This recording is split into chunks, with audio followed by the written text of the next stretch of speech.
우리 찾으셨으면 우리 한 목소리로 읽으시겠습니다. 시작. 시몬 베드로가 대답하여 이르되 주는 그리스도시요 살아계신 하나님의 아들이시니이다. 아멘. 네, 넓은 공간이 어색하시죠? 네, 어색한 데다 마스크까지 끼고 있으니까 네, 어색하네요. 네. 네, 우리 공간은 넓고 힘들지만 그렇지만 하나님 예배하는 것을 무엇으로도 막을 수 없다고 생각합니다. 그래서 우리 힘내셔서 목소리로 이 공간 가득 채워주시면 좋겠고 기도로 가득 채워주셔서 우리 힘내서 함께 예배드리는 우리 됐으면 좋겠습니다. 우리가 지난주에 사도신경 우리 두 번째 말씀까지 우리 첫 번째 우리 전능하사 천지를 만드신 하나님 아버지를 내가 믿사오며 라는 구절 가지고 우리 말씀을 살펴봤고요.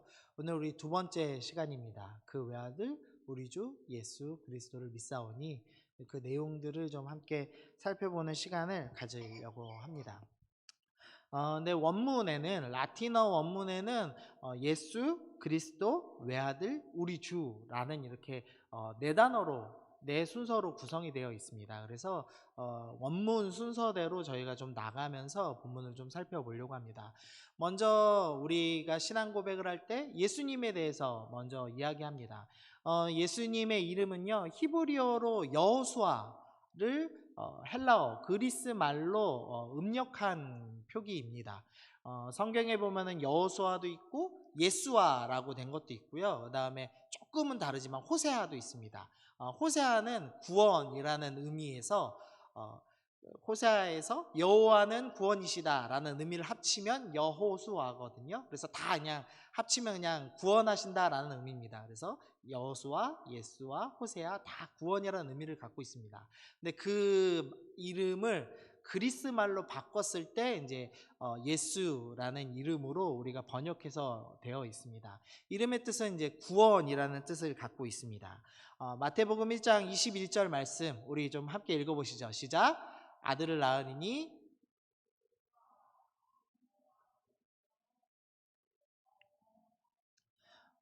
네, 천사가 마리아에게 찾아와서 이야기하죠. 예수님 그분의 이름을 네 뱃속에 잉태한 아이의 이름을 예수라고 해라. 그가 자기의 백성을 죄에서 구원할 자다라고 말씀합니다.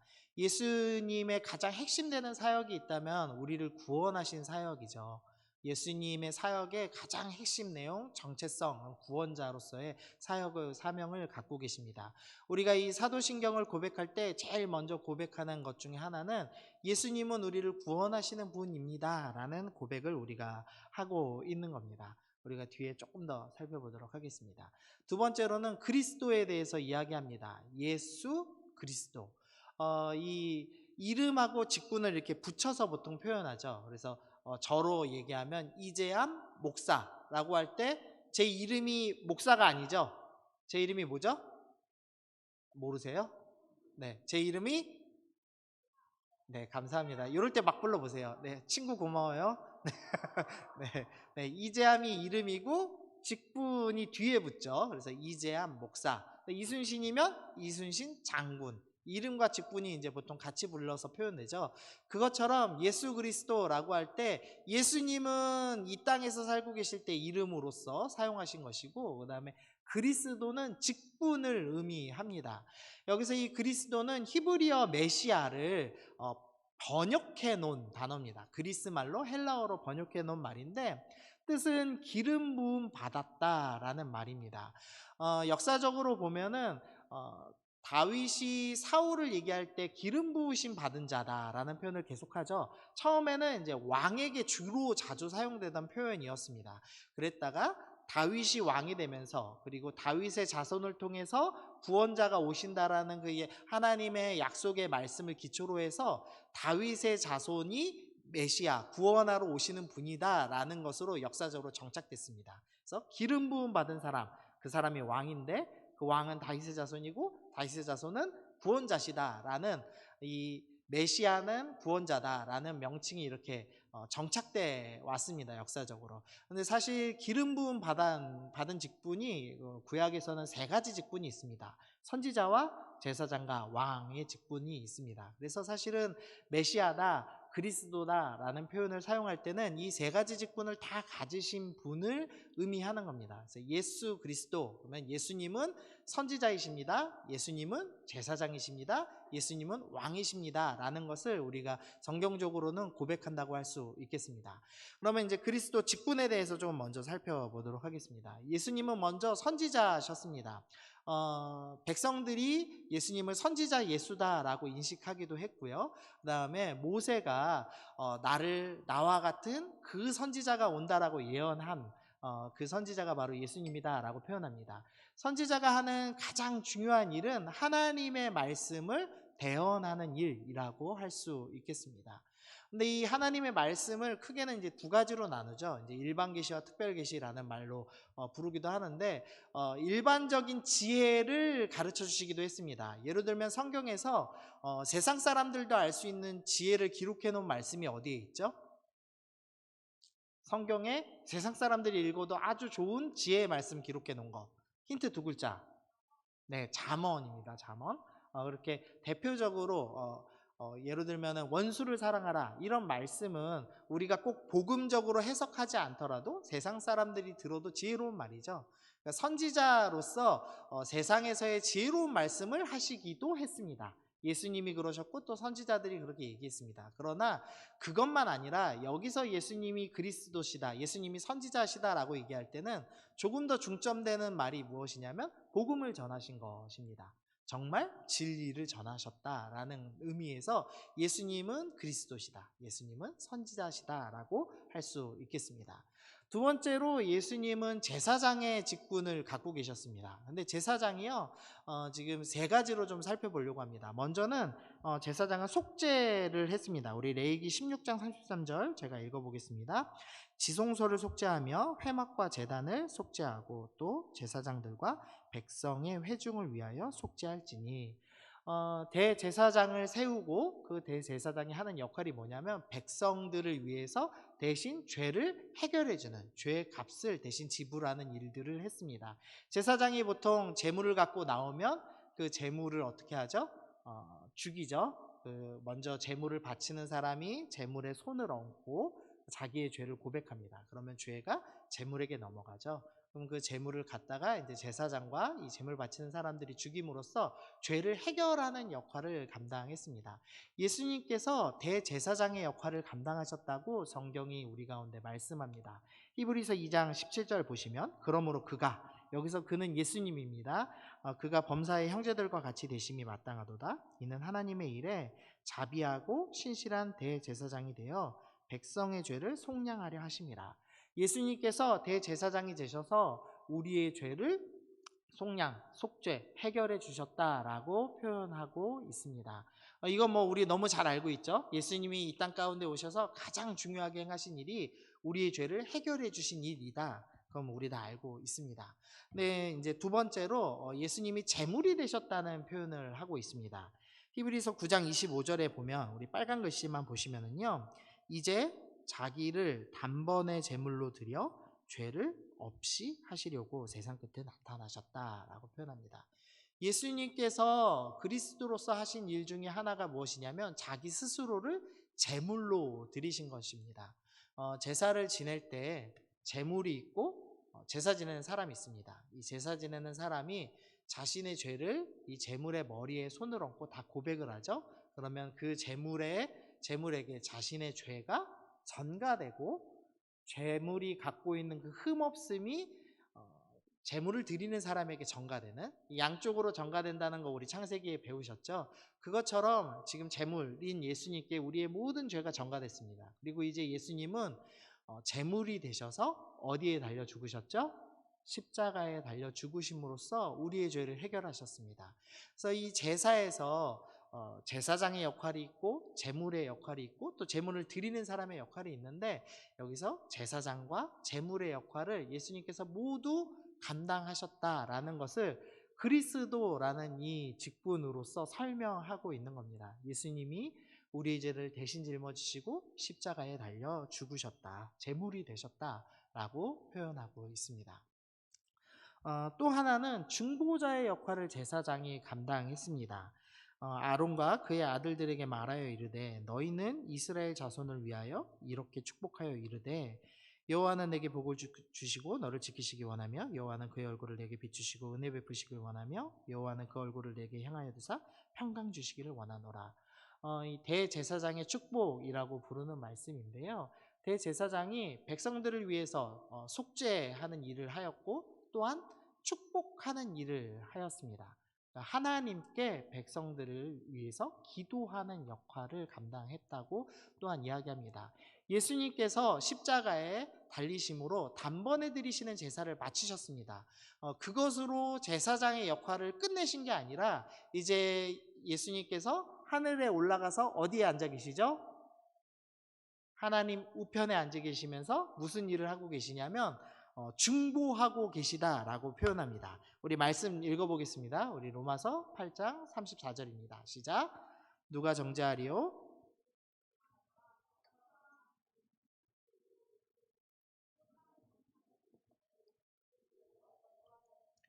네, 예수님께서 그래서 그리스도 중에서 특별히 제사장으로서 하시는 일이 무엇이냐면 우리를 위하여 간구하고 계시다라고 표현합니다. 대제사장이 제사장들이 하나님 앞에서 백성들을 위해서 간구했던 것처럼 예수님이 우리를 위해서 간구하고 계시다. 그래서 중보자시다. 기도하고 계시다라고 이 그리스도라는 직분이 설명을 하고 있습니다. 그리고 마지막으로 왕입니다. 예수님은 왕으로서 다스리시는데 교회를 말씀으로 말씀이라는 원칙을 가지시고 다스리고 계십니다.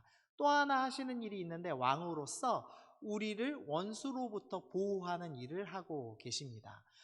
그게 왕의 역할이죠. 왕이 하는 가장 큰 역할은 권세를 부리고 폭력을 사용하는 것이 아니라 내 백성을 보호하는 역할을 하십니다.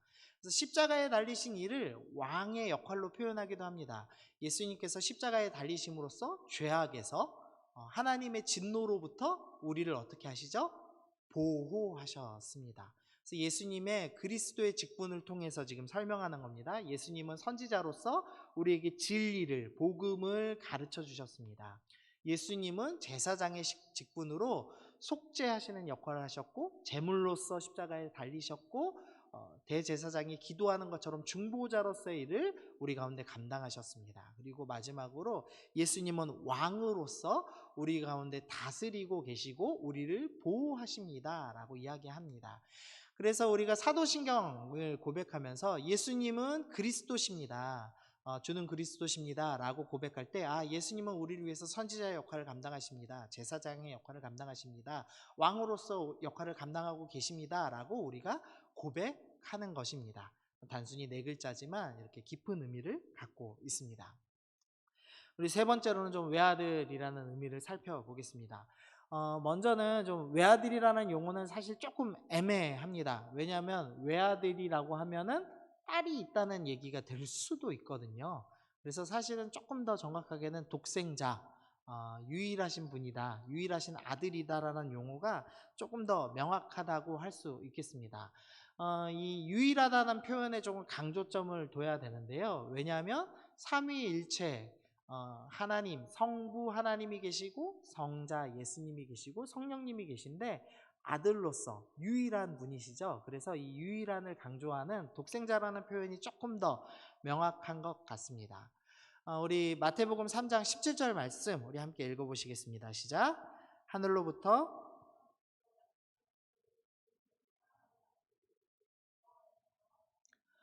하나님께서 예수님을 향해서 이는 내 사랑하는 아들이다 라고 표현하셨습니다. 아들인데 그냥 아들이 아니라 독생자, 유일한 아들이다 라고 표현하십니다.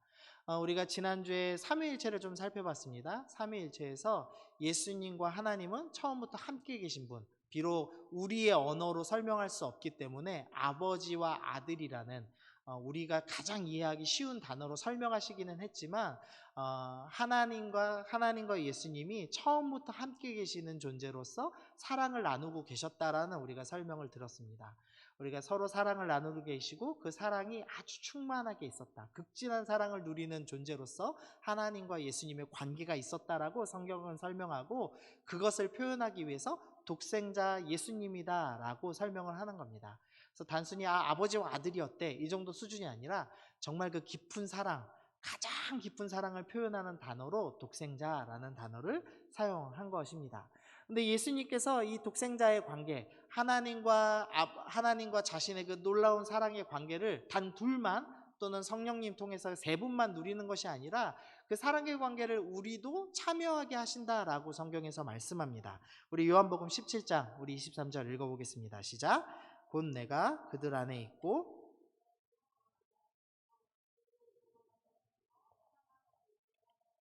아버지께서 나를 보내신 것과 또 나를 사랑하신 같이 그들도 사랑하신 것을 세상으로 알게 하려 함이로소이다.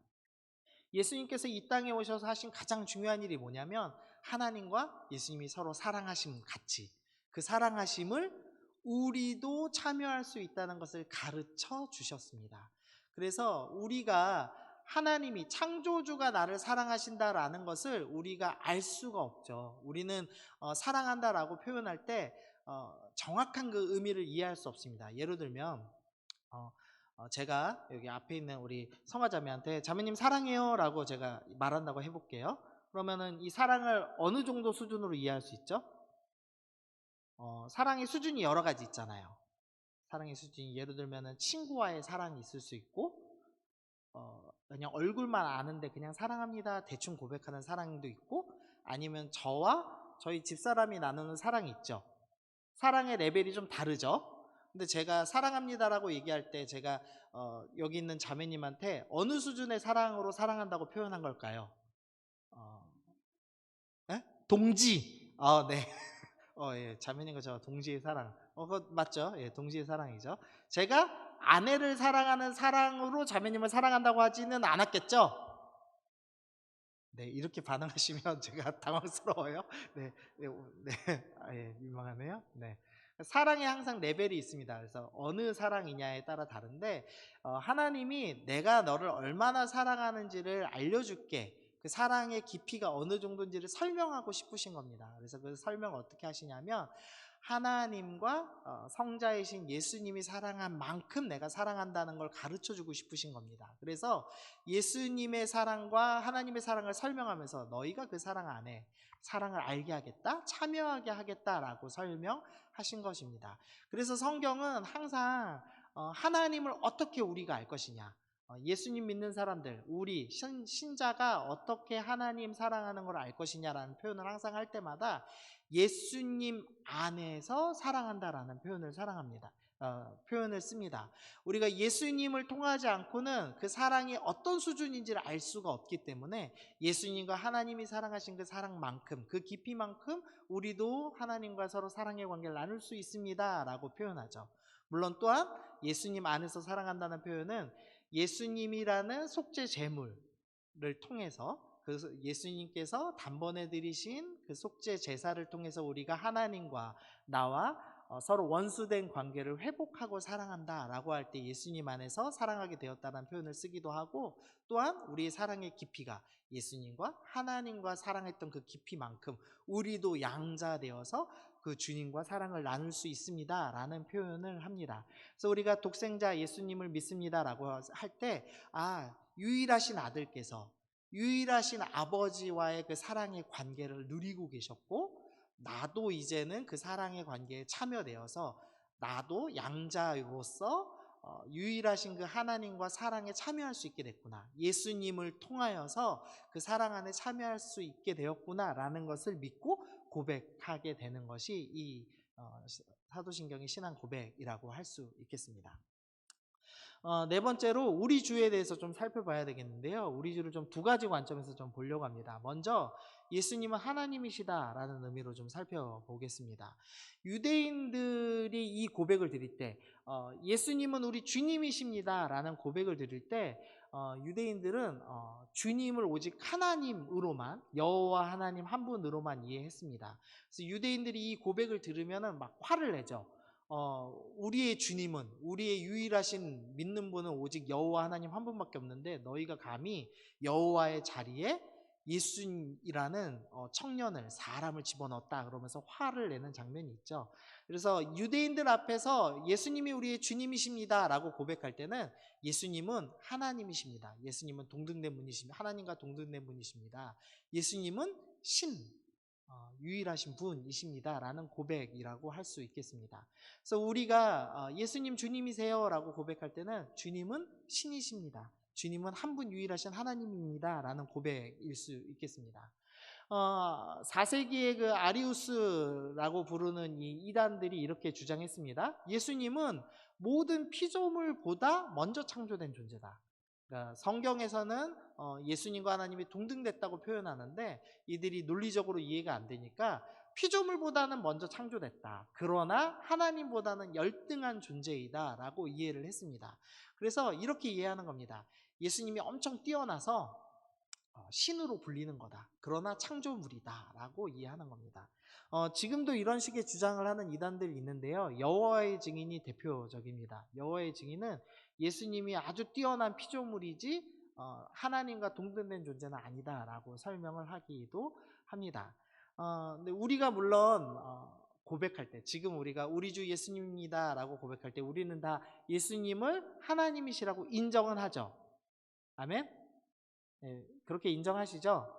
그러나 우리가 실제 삶에서 그렇게 하고 있나를 조금은 생각해 봐야 될 것 같습니다. 당시 로마에는 여러 신이 있었습니다. 이 권력의 신 헤라도 있었고, 돈의 신은 제가 좀 처음 들어보더라고요. 플루토스라는 신이 있었답니다. 미의 신 아프로디테, 쾌락의 신 디오니소스, 평화의 신 에이레네, 승리의 신 니케. 니케가 우리 신발로 많이 신으시죠? 지금 나이키가 니케입니다. 그 승리의 신 표시입니다. 이 로마 시대에 여러 신을 섬기고 있었습니다. 그런데 이 유대인들한테 예수님은 나의 주님이십니다라고 고백할 때 다른 신은 없습니다. 오직 예수님만이 나의 하나님이십니다. 나의 신이십니다라고 고백하는 거였습니다. 우리가 입술로는 하나님만이 나의 신이라고 고백을 하는데 실제로 우리는 무엇을 섬기고 있는지를 조금은 생각해 봐야 될 것 같습니다. 우리가 물론 지금 다신 교적인 사회에서 살고 있지 않기 때문에 여러분 중에 헤라신을 섬기는 분은 없을 거예요. 집에 헤라신 신상이 있다든지 뭐 제우스 신상이 있어서 섬긴다든지 토르 망치 놓고 뭐 빈다든지 이러신 분은 없을 겁니다. 그러나 마음속에는 권력이나 돈이나 아름다움이나 쾌락이나 평화나 승리를 섬기고 있을 수도 있습니다. 여러분이 가지고 있는 여러 가지 가치가 있죠. 가치 중에서 여러분이 가장 높게 생각하는 가치가 무엇인가를 좀 잘 생각해 보시면 좋겠어요. 여러분 중에 많은 분들은 평화를 여러분 가치의 최고의 높은 순위로 두고 계신 분이 있을 겁니다. 싸우는 건 싫어, 무조건. 안 싸우는 게 제일 좋아. 대충 평화로우면 됐지. 정치인들은 맨날 싸워. 평화로운 게 최고야. 라고 얘기하는 사람들이 있죠. 근데 평화보다 예수님이 더 우위에 있어야 됩니다. 그래서 때로는 복음 때문에 싸울 수도 있어야 되죠. 그러나 싸우는 것보다 평화가 가장 우위에 있는 사람들도 있습니다. 그렇다면 사실은 평화의 신을 섬기는 사람이겠죠. 여기에서 하나님을 믿는다고 이 자리에 앉아있지만 나는 이뻐지는 게 최고야. 그러면서 열심히 몸을 가꾸고 운동하고 성형이 얼마 되는지 지금 견적내고 계신 분들도 있을 거예요. 마스크를 쓰고 계셔서 다 그런 분들처럼 보이기도 하는데 원래는 그 하신 분들만 쓰고 오잖아요, 교회. 예. 근데 어쨌든 현대 사회는 미를 숭배하죠.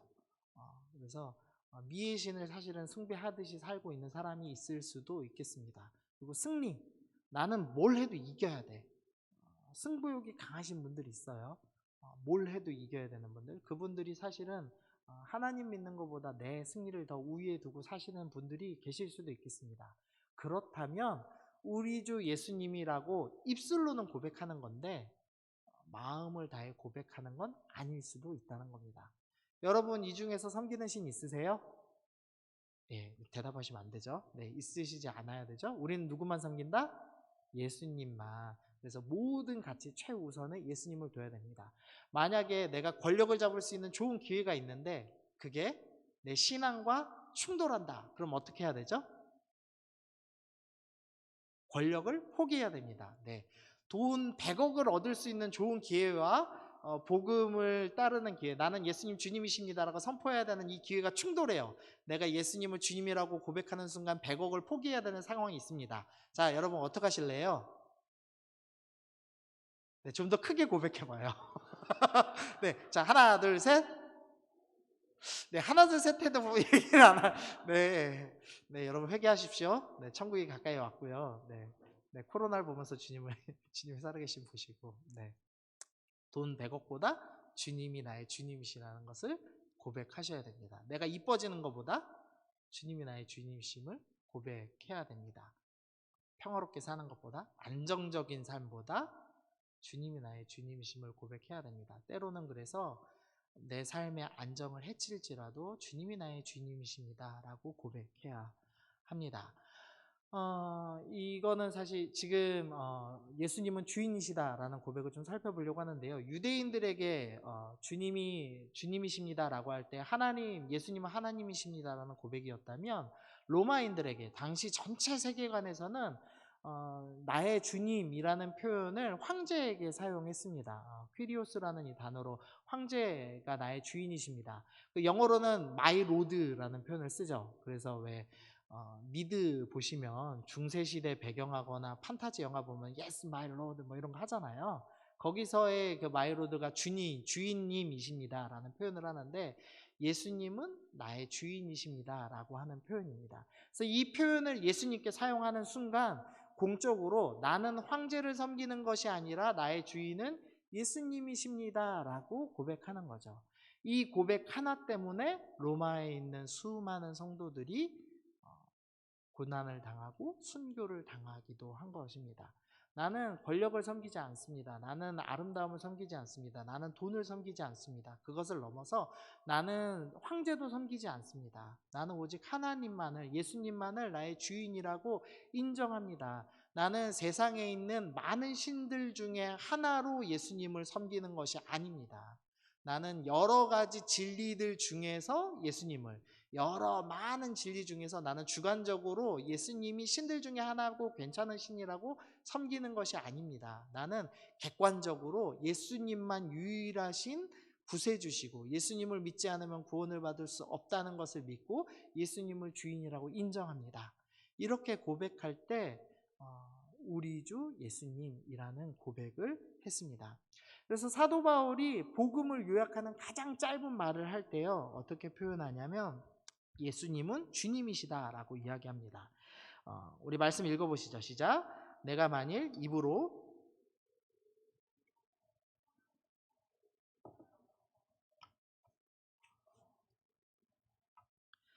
바울이 학자였습니다. 신학자였습니다. 그래서 구약의 많은 말씀을 가지고 예수님을 설명할 수 있었습니다. 그러나 가장 추격해서 고백하는 게 뭐냐면 예수님은 나의 주인이십니다 라고 고백한 것입니다. 예수님이 나의 주인이라고 공적으로 고백하기 시작할 때 우리는 세상의 다른 신을 섬기지 않습니다. 어떤 가치도 하나님보다 우위에 두지 않습니다 라고 고백한 것입니다. 예수님을 공적으로 주인이라고 고백하기 시작할 때 재산을 잃기도 했고 때로는 생명을 잃기도 했습니다.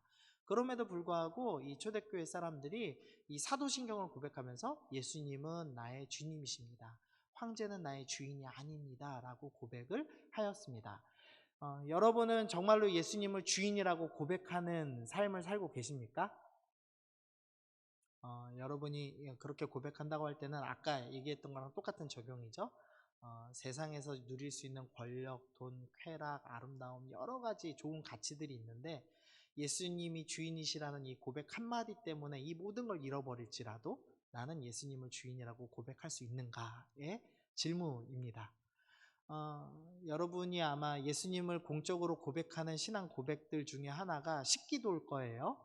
식기도 하세요? 식사기도 하실 때 어떻게 하세요? 저희 서연이는 하나님께 감사합니다, 잘 먹겠습니다, 아멘 이렇게 하거든요. 그 정도 하시죠? 네. 빨리 먹고 싶어서 하는 건 괜찮아요. 네. 그러나 우리가 부끄러워서 하고 있다면 좀 고민해 보셔야 될 것 같아요. 부끄럽다는 의미는 사회 평판을 유지하는 것이 예수님을 주라고 고백하는 것보다 더 귀하다라는 표현이거든요. 단순히 이제 식사 기도를 하셔라 이런 의미가 아닙니다. 우리가 정말로 예수님을 주인이라고 생각하고 있다면 세상에서의 이익을 포기할 수 있는가의 문제라는 겁니다. 우리가 사도신경을 주문처럼 고백하는 것이 아니라 정말로 믿고 고백하고 있다면 우리는 세상의 어떤 유익보다도 주님을 믿는 것이 가장 큰 은혜요 기쁨이라는 것을 표현하는 것, 그런 신앙 고백을 하는 삶이 살아야 한다는 것입니다. 그러면 여러분은 그런 공적인 고백을 하고 있는가? 내 삶을 통해서 공적인 고백을 하고 있는가에 대해서 고민해야겠습니다. 입으로 시인하고 주일에 이 자리에 앉아 있는 것이 의미 있는 것이 아니라 나의 삶으로 예수님을 주인이라고 고백하고 있는가에 대해서 우리가 고민을 해야 하겠습니다. 그래서 적용을 좀 해보겠습니다. 우리는 그리스도인이라고 불리는 사람입니다. 그 루터 교회에서요, 루터를 따르는 사람들을 루터란이라고 부르거든요. AN 붙여서 루터란이라고 부르고, 우리 경제학자, 그 케인즈라는 경제학자 있죠. 그 케인즈의 이론을 따르는 사람을 케인즈니언이라고 부른대요. AN 붙여서. 그래서 뭔가를 따르는 사람에게 항상 인이라는 말을 붙이죠. 그것처럼 그리스도인이라는 표현을 할 때는 우리가 그리스도를 따르는 사람입니다 라는 표현을 하는 겁니다. 그리스도를 따르는 사람, 우리는 작은 예수의 삶을 사는 사람, 작은 그리스도로서의 삶을 사는 사람이다 라고 표현할 수 있겠습니다. 우리가 공적으로 예수님을 주인이라고 고백하는 삶은 무엇일까 고민하면서 이렇게 좀 적용을 했어요. 우리가 예수님을 공적으로 고백하는 삶은 작은 선지자의 삶을 사는 것이다. 선지자가 무슨 일을 했죠? 진리를 선포하는 삶을 살았습니다. 그저 지혜로운 말이 아니라 예수님만 유일한 진리요, 예수님만 유일한 구원자시라는 것을 믿고 선포하는 삶을 살았습니다. 그래서 여러분이 작은 선지자의 삶을 산다고 할 때 내가 세상 사람들 앞에서 예수님만이 나의 주인이시고 예수님을 믿어야지만 구원받을 수 있습니다라는 그 진리, 복음을 선포하는 삶을 살고 있다면 여러분은 신앙 고백하는 삶을 살고 있다는 것입니다. 두 번째로 작은 제사장의 삶을 살고 있는가? 여러분은 하나님과 세상 사람들 사이에 서 있으면서 그들의 속죄를 위하여 그들의 죄가 씻어지고 하나님의 진노받지 않고 주님의 자녀가 되게 하기 위해서 애쓰는 삶, 복음 전하는 삶을 살고 있는가? 또한 하나님과 백성 사이에서 내가 그들을 위해서 기도하는 삶을 살고 있는가? 내가 그렇게 삶을 살고 있지 않다면 나는 입술로는 사도신경을 고백하지만 삶으로 실제로 공적으로는 하나님을 고백하고 있지 않다는 겁니다. 마지막으로 작은 왕의 삶. 왕의 역할은 교회를 말씀으로 다스리고 보호하는 삶이었죠. 나는 나에게 허락된 사람들을 보호하고 그들에게 말씀의 원칙을 가지고 대하고 있는가. 말씀의 원칙대로 저 사람이 나를 미워하지만 나는 원수를 사랑해야 하지라는 마음으로 사랑하고 있는가? 내가 내 순원들을, 내가 만나는 직장의 동료들을 보호하고 있는가? 작은 왕으로서 우리가 그런 삶을 살고 있지 않다면 입술로는 신앙 고백하지만 삶으로는 신앙 고백하고 있지 않다라는 겁니다. 그래서 우리가 오늘 결단하기로는 제가 예수님을 따르는 그리스도인으로서 작은 선지자가 되겠습니다. 작은 제사장이 되겠습니다. 작은 왕이 되겠습니다. 그래서 내가 나에게 허락된 사람들에게 복음을 전하겠습니다. 내가 그들을 위해서 기도하겠습니다. 내가 그들을 보호하며 말씀의 원칙대로 그들을 아끼고 사랑하고 평등하게 대하고 사랑하는 삶을 사랑하겠습니다. 그렇게 삶을 사는 것이 공적으로 예수님을 나의 주인이라고 고백하는 삶이라고 할 수 있겠습니다. 여러분 그런 삶을 사실 수 있겠어요? 그러나 쉽지는 않죠. 여러분 지금 좀 적어 보실까요? 우리 지금 내가 작은 선지자, 작은 제사장, 작은 왕 세 가지의 적용을 좀 해봤는데 내가 가장 못하는 건 무엇인지 좀 적어 보시면 좋겠습니다. 나는 친구를 너무 미워해. 보호하지 못해. 왕으로서 삶을 살지 못했어.